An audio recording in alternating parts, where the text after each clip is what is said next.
Rachida El Azzouzi, journaliste sociale à Mediapart, nous a rejoint et elle a très envie de savoir, Rachida, quelle est votre doctrine sociale, voire même si vous êtes un antisocial. Ouais, et l'heure est venue de commencer par la loi sur le travail, dont je sens depuis tout à l'heure que vous avez envie de parler parce que vous estimez que nous n'avons pas été suffisamment loin. Alors, adoptée au forceps et au 49.3 cet été, elle constituera et restera dans les annales comme le conflit le plus long et le plus violent de ces dernières années. Alors, vous comprendrez que nous, ici à Mediapart, ça puisse nous heurter que vous dites qu'elle n'a pas été suffisamment loin dans cette loi, la ministre du Travail. Jusqu'où fallait-il aller, selon vous ? Non, je pense qu'il ne fallait pas prendre le problème de cette façon. C'est-à-dire la ministre, moi j'ai toujours défendu, parce qu'objectivement, elle a défendu ce texte avec beaucoup de courage, de ténacité, Myriam El Khomri, d'énergie et de sincérité. Mais pourquoi il y a eu cette réaction ? D'abord, il y a eu un contexte. Et ça, je pense que c'est très important.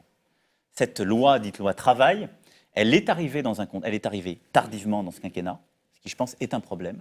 Après plusieurs modifications de... Non, mais c'est vrai, c'est un problème. Oui, parce mais que c'est aussi un démantèlement du Code du travail avant non, tout. je ne partage pas cette contexte... idée. Alors, je vais vous dire ce que je pense très profondément. Jusqu'où fallait-il aller dans le démantèlement du Code du travail ? Parce que s'il y a eu autant de personnes, des centaines de milliers de manifestants dans les rues, c'est avant tout parce que c'était cette remise en cause du droit du travail qui était en vigueur. Ce n'était pas uniquement parce que c'est une question d'agenda, on est à quelques mois de la présidentielle, c'est un contexte politicien ou politique. Je ne crois pas que le terme de démantèlement soit justifié. Moi, je vais vous dire ce que je pense et ce qu'il y a. Mais pourquoi il y a eu ces manifestations ? Parce que la manifestation, elle ne veut pas forcément dire qu'elle ne se renvoie pas forcément au texte objectif. Je vais vous donner un exemple clair. Moi, dans le texte que j'ai porté, la loi croissance-activité, on a fait une réforme qui n'avait jamais été faite de la procédure prud'homale. On pourrait en parler. Non, mais qui est une réforme à laquelle moi je crois beaucoup, parce que la procédure prud'homale était jusque-là extrêmement injuste et dysfonctionnelle. Ça durait en moyenne 27 mois, c'était 4 ans à Paris, avec des grandes volatilités dans les dommages et intérêts qu'on pouvait toucher.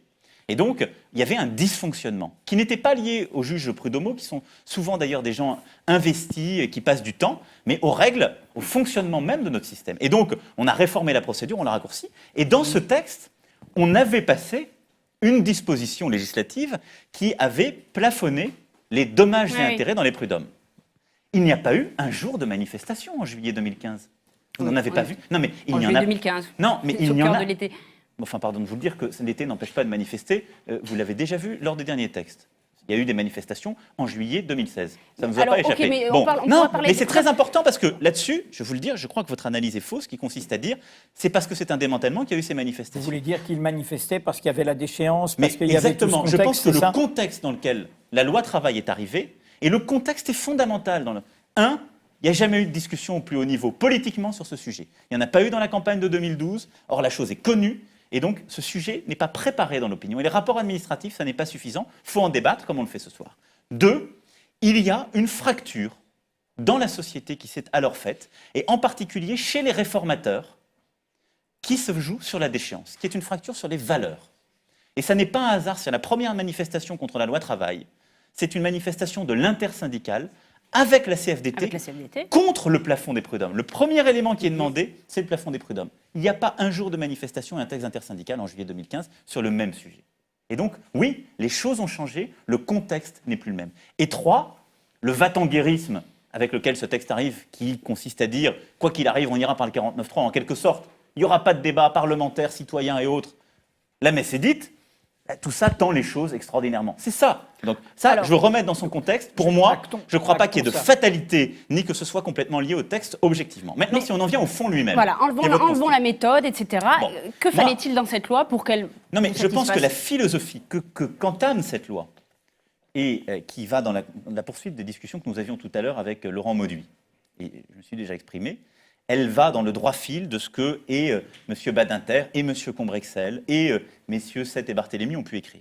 Oui, enfin, dans le rapport Combrexel dont vous vous réclamez, je ne crois pas qu'il ait dit qu'il faille recourir à l'accord d'entreprise plutôt qu'aux accords de branche. On pourrait en parler, ça. Et d'ailleurs, là-dessus, vous m'avez entendu. Ça, c'est la fameuse inversion de la hiérarchie des normes pour les auditeurs. Oui. Donc, c'est-à-dire qu'il s'agit de favoriser les accords en entreprise plutôt que les accords de branche ou le code du travail, qui sont donc plutôt bénéfiques aux patrons. Et on sait très bien comment ça se joue dans les entreprises. Enfin, ça dépend desquelles. Moi, j'ai connu des entreprises où les accords d'entreprise... Citez-moi une petite entreprise Non, mais où le justement, patron, mais c'est pour ça que... ou 10 employés face à leur patron qui décrète du jour au lendemain qu'il faut passer aux 39 heures payées 35, qu'ils n'ont pas le choix, sinon c'est la clé sous la porte et le plan de licenciement. C'est pour ça que vous ne m'avez jamais entendu dire cela. Non, je dis, les accords d'entreprise peuvent avoir leur sens et parfois certains réussissent à trouver des voies de sortie. On les a vus dans l'automobile, pardon de vous le dire, à Saint-Nazaire, STX, c'est par un accord d'entreprise qu'ils s'en sortent. Et qu'aujourd'hui, ils ont un carnet de commandes à 15 ans. S'ils n'avaient pas su faire un accord d'entreprise qui était difficile à signer pour les syndicats et que les syndicats ont courageusement signé avec du chômage partiel, on n'en serait pas là. Oui, donc, mais regardez dans une autre entreprise automobile ce que ça a donné chez Smart, où on a devancé... Mais pardon, mais chez Renault Non, mais laissez-moi terminer. Où on a devancé la loi sur le travail et mis en place le référendum. Qu'est-ce qui s'est passé à part avoir fracturé l'entreprise? Les syndicats d'un côté, les salariés de l'autre, et les salariés entre eux-mêmes, puisque les cadres étaient OK pour qu'on revoie leurs horaires de travail, ceux-ci sans contrepartie. Quant aux ouvriers qui étaient de toute façon ceux qui allaient trimer le plus, eux, ils étaient contre. Donc ça a totalement fracturé l'entreprise. C'est ça que vous voulez? Non, mais pas du tout. Mais si ce que je veux et ce que je propose vous intéresse, je peux vous l'expliquer. Bah, allez-y. Alors, donc, je n'ai pas proposé de faire ça et de généraliser l'accord en entreprise. Aussi parce que, pour les raisons que vous évoquiez, à la fois parce que le contrat de travail, ce n'est pas un contrat comme un autre. Il est déséquilibré. Et ça, on le sait, c'est l'existence même du Code du travail. Et dans les petites entreprises, demander de faire des accords partout pour pouvoir avancer, c'est objectivement extrêmement lourd. Non seulement ça peut donner des situations injustes, vous avez raison de les citer, mais en plus ça peut être très lourd pour les patrons eux-mêmes et pour les salariés, parce qu'ils n'ont pas forcément cette habitude. Donc l'accord de branche pour les TPE, les PME, il est parfois beaucoup plus intelligent. Il se met beaucoup plus à distance du conflit qu'il peut y avoir dans telle ou telle situation, et il est beaucoup plus pratique. Donc moi, je n'ai pas le dogme de l'accord d'entreprise. Ce que je dis, c'est que si on regarde aujourd'hui notre droit du travail, c'est un droit, et au fond, c'est là où je dis qu'il y a un conservatisme de gauche et de droite, qui veut tout régenter de manière absolue. Par exemple, la durée légale du droit du travail. Je pense qu'il faut un minimum, le déclenchement des heures supplémentaires, ce qui a été fait et c'est préservé par cette loi qui ne démantèle pas le Code du travail, l'organisation du travail, les différentes choses que le Code du travail prévoit, mais cela souffre des différences très profondes selon les secteurs d'activité. Toute la difficulté qu'on a eue quand on a, par exemple, fait passer les 35 heures, c'est d'avoir voulu le faire passer de manière unilatérale dans tous les secteurs. Vous ne le faites pas passer de la même façon dans une entreprise où on travaille posté, dans une entreprise de service, dans une PME du secteur artisanal ou à l'hôpital. Et ça a été une erreur. C'est pour ça que c'est la même erreur que fait aujourd'hui Alain Juppé quand il promet de le détricoter et de ramener tout le monde à 39 heures. Bon courage pour expliquer aux gens qui vont travailler 14 heures. Parlons des 35 heures, pour les 35 heures, à l'heure où tout le monde veut en finir, y compris à gauche, avec ce régime, grande mesure de gauche de Lionel Jospin et Martine Aubry à l'aube des années 2000, vous êtes pour, contre? Enfin, on a compris que vous étiez plutôt contre, non, mais en même temps, qu'est-ce que vous proposez? Mais moi, je pense que la vie, c'est plus fondamental que ça. Je pense que sur ces sujets, on a besoin de définir dans la loi ce qui est notre ordre public, ce sur quoi on ne veut pas transiger, et ensuite de renvoyer aux accords de branche les éléments qui dépendent beaucoup plus du secteur. Par exemple, je vais prendre un autre exemple qui est encore vivant, le compte de pénibilité. Compte de pénibilité. Vaste usine à gaz. Pardon? Vaste usine à gaz. Si vous-même vous le dites. Regardez aujourd'hui ce qui se passe avec le patronat, si vous avez suivi un petit peu le patronat, ce qui est très intéressant, c'est qu'aujourd'hui, tout dans notre système est fait pour que on négocie, y compris d'ailleurs les syndicats, au niveau de la norme nationale. Le patronat, il a signé le compte de pénibilité, comme vous le savez. Après la dernière réforme des retraites. Non, mais voilà, il l'a signé. Donc au niveau confédéral, tout le monde fait des grosses usines à gaz. Pourquoi? Parce qu'on ne fait plus, au fond, du syndicalisme, on fait de la politique.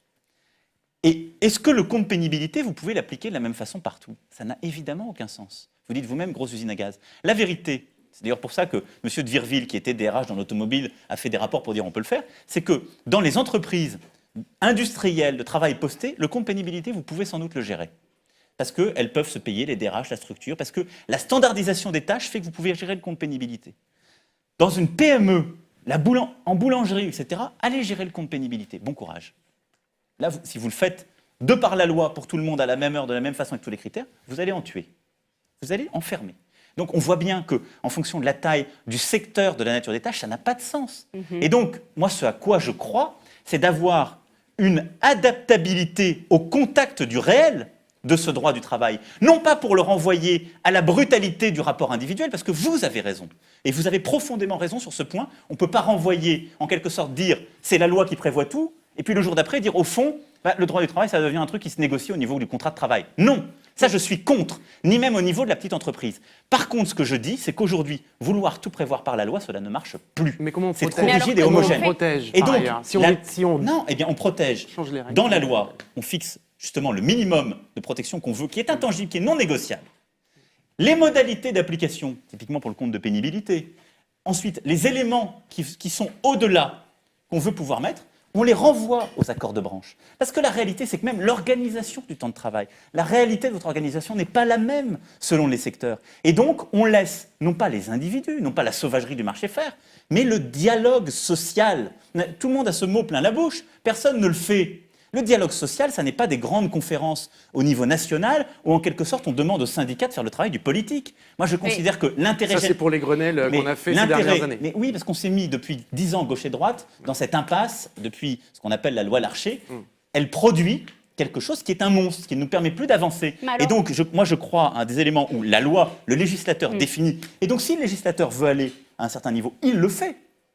Donc je ne suis pas pour le moins-disant, je suis pour une clarification des rôles. Et dans le même temps, il renvoie aux partenaires sociaux, en responsabilité, au niveau des branches et de l'entreprise, la responsabilité de négocier la mise en œuvre, l'adaptation de tel ou tel point qui ne relève pas de l'ordre public social. Ça, je crois que c'est profondément pragmatique et que c'est quelque chose qui permet aussi de clarifier des situations et de traiter des profondes injustices. Parce qu'aujourd'hui, sous prétexte que c'est au fond la loi qui prévoit tout et qu'on n'a plus renvoyé aux accords de branche et à cela, on a des situations, et vous le savez bien, où dans une même entreprise, sur un même sujet, face au même risque, vous allez avoir des gens qui travaillent et qui relèvent au fond de dispositions législatives qui sont fonction de la nature de leur contrat, de leur statut et autres, et d'autres qui sont à côté, qui n'ont quasiment aucun droit sous prétexte qu'ils sont intérimaires et qui travaillent dans une autre entreprise. Alors justement, on va, Rachida, une petite question. on va parler quand même de l'ubérisation, justement, Oui, bien parce sûr. que c'est la précarisation. Vaste sujet, mais petite réponse quand même. La précarisation, alors donc ubérisation, c'est un néologisme qui s'impose un petit peu partout depuis un peu plus d'un an et qui désigne ce nouveau modèle qui, sous l'effet du numérique,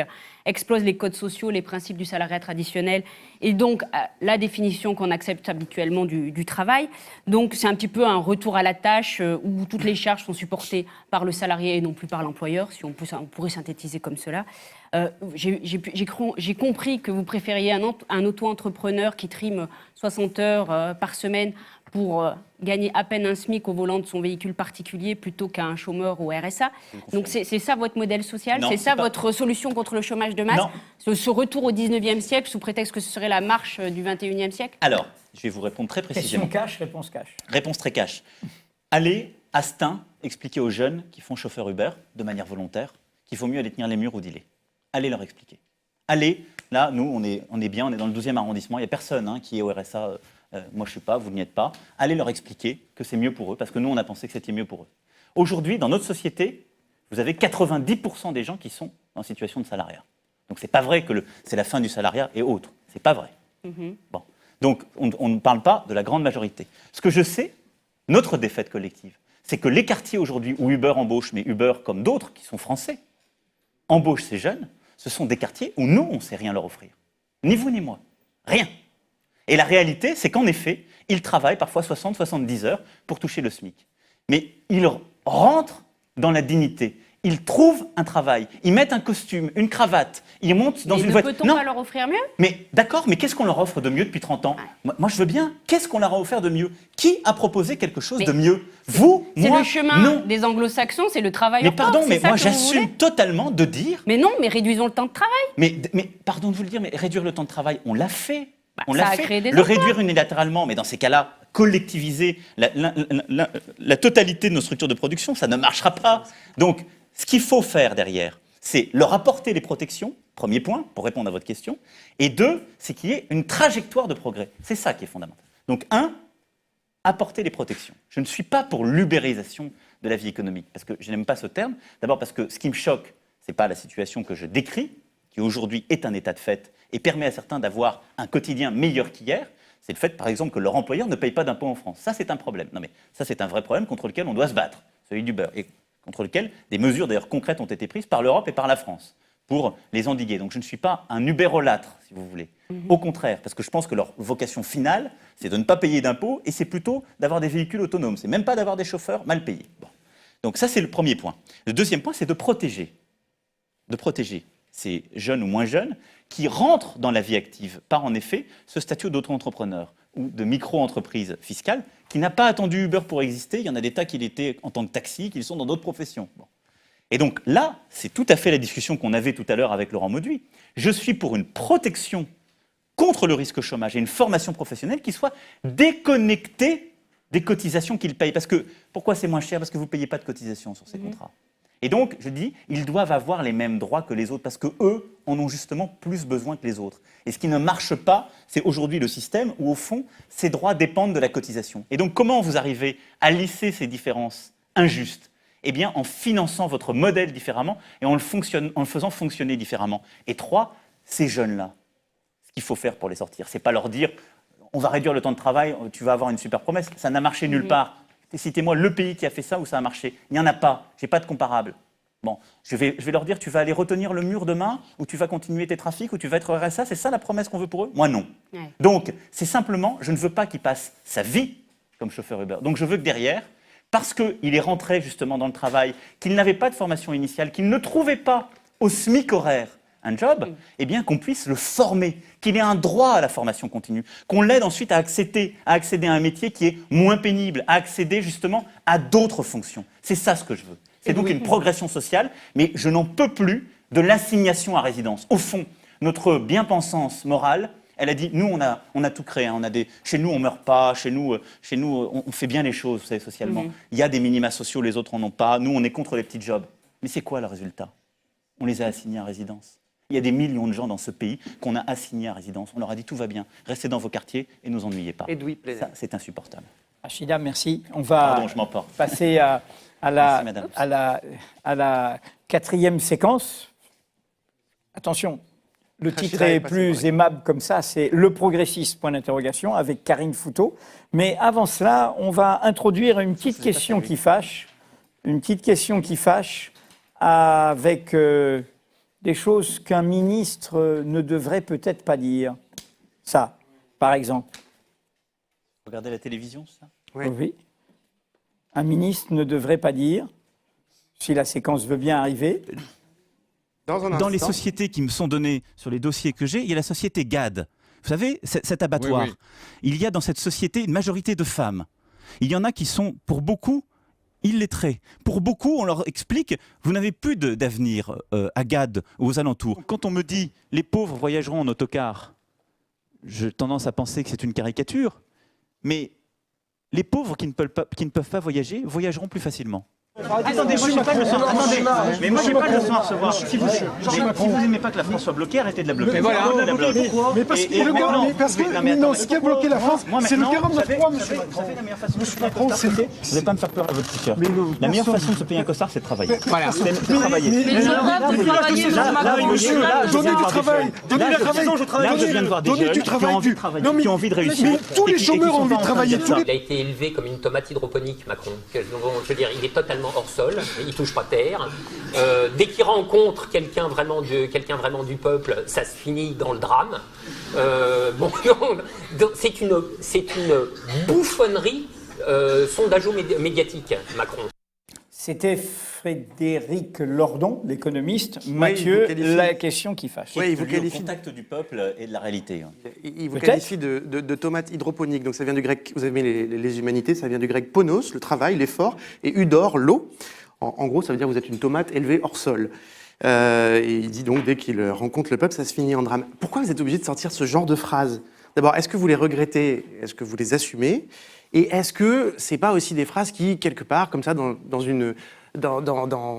certains contacts humains ou quand on est un peu surpris, disent un peu de votre réalité sociale, de quelqu'un qui a réussi, de quelqu'un qui pourrait être un enfant gâté un petit peu du système. Vous avez quelques qualités certes, mais bon voilà, par rapport à plein de gens qui ressentent ça comme une violence. Alors, les trois situations sont très différentes, je vais revenir sur chacune d'entre elles. On peut me faire le procès de classe, en gros, c'est ce que vous faites, c'est ce qui me fait... C'est la question que je pose, c'est ce que disent certaines de ces personnes. Ça, je le refuse parce que je dis souvent, moi, je ne suis pas fils d'archevêque. Enfin, je veux dire, je ne suis pas né à l'endroit où je me situe aujourd'hui. Je ne suis pas né dans une famille de conditions modestes. Je suis né dans une famille, je dirais, nouvellement bourgeoise, devenant bourgeoise. Mes parents sont toujours médecins hospitaliers à Amiens. j'ai été à l'école comme tout le monde. Il n'y avait personne qui était énarque dans ma famille. Venir à Paris, c'était une révolution. Donc voilà. Donc je viens d'une famille moyennement bourgeoise de province. Je n'estime pas être d'une classe sociale qui justifie qu'on me fasse ce type de procès. Et je pense que je ne serais pas passé par une banque d'affaires. La banque Rothschild, on ne me le ferait pas. Donc ça, c'est en quelque sorte maintenant le déterminisme social dans lequel on veut enfermer les gens. Mais ça, c'est toujours le même discours qu'il y a dans le monde politico-médiatique et à gauche comme à droite, qui est au fond un discours d'assignation à résidence. D'où qu'on vienne, quand on a réussi, on peut être... Et ça, non, mais ça, c'est un discours contre lequel je lutte. Donc ça, je continuerai à lutter contre. Je ne crois pas à la... Je pense qu'on peut dire, penser au-delà de l'endroit où on est dans la société. Oui, mais là, c'est parce que vous dites ça de là où vous parlez qu'il ressentent une violence. Non, mais alors ensuite, il y a les trois circonstances sont différentes. La première, donc le sujet de GAD et des illettrés. Le fait d'avoir parlé d'illettrisme, d'avoir employé le mot illettré, je le revendique. Et ça, tous ceux qui m'ont fait le procès de la bonne conscience, là aussi moralisatrice, qui consiste au fond à ne pas mettre les mots sur les réalités, ce sont les belles âmes hegeliennes, ne m'intéressent pas. J'ai eu de longues discussions avec celles et ceux qui ont travaillé sur ce sujet, qui s'y engagent. Je pense qu'il faut nommer les choses et les nommer dans leurs difficultés. Je regrette une chose, je l'ai dit ensuite à l'Assemblée, je me suis rendu sur place, j'ai eu des discussions qui ont été dures, intenses, fortes. La faute, parce que ce n'est pas une erreur, la faute que je commets quand je suis sur Europe 1 et que je dis cela, c'est que je renvoie à la violence de cette situation des gens qui n'ont rien demandé. Et donc, citer l'illettrisme, nommer l'illettrisme, je pense que ce n'est pas une faute ou une erreur, mais nommer l'entreprise et mettre ce stigmate, parce que je n'avais pas mesuré, à ce moment-là, au fond, la violence que c'est pour celles et ceux qui le vivent. Parce qu'en fait, c'est quelque chose qu'on ne dit pas, l'illettrisme. C'est quelque chose, quand on vit, et ça, on ne se rend pas compte de l'épaisseur de la vie dans tout. C'est le problème, d'ailleurs, de la vie médiatique dans laquelle on est plongé. Et la faute que j'ai faite à ce moment-là, c'est de renvoyer ces femmes et ces hommes, pour celles et ceux qui vivaient cela, au fond, dans la violence de leur situation. Et c'est ça que j'ai vu en y allant. Et c'est ce qu'ils m'ont dit.